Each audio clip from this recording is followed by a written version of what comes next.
This man wakes up from a kayak on the shore. He's the only survivor of a plane crash. Little does he know that he will be stranded on the deserted island for 1,500 days. There are several packages that drifted to this island with him. Initially, he uses his feet to write a big help on the beach, expecting a passing airplane to see his plea for help. He goes into his first night here with thoughts of his girlfriend, but after dark, strange noises come from the jungle behind him. He is so frightened that he doesn't even dare go to see what it is. The next day, he finds that half of his writing has been washed away by the sea. Then he can only carry the thick branches and arrange them into the shape of help stroke by stroke. He picks up all the packages washed ashore and puts them together for later delivery. At this point, he hears the sound of last night again. What is that?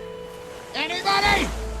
He does not get a response, but then a coconut falls from the tree. It turns out that the sound is the sound of falling coconuts. He gathers all the coconuts together, but the shell of the coconut is so hard that whether he smashes it hard against a rock, or slams it against a sharp stone, the coconut does not break in any way. The stone is even split in half, but he is rewarded for this with a sharp stone. He finally uses this stone to cut open the shell of the coconut, and then he finally tastes the sweet coconut juice. It quenches his thirst for a while. He intends to look for a way out along the whole island, and in front of him is the highest peak of the island, which he thinks must overlook the whole island. After all his efforts, he finally reaches the top of the mountain. However, on the other side of the mountain is just a sheer cliff. He returns his gaze to his original part of the island, and he finds something that looks like a humanoid floating on the surface of the sea. He rushes to check it out and finds that it is indeed a human being.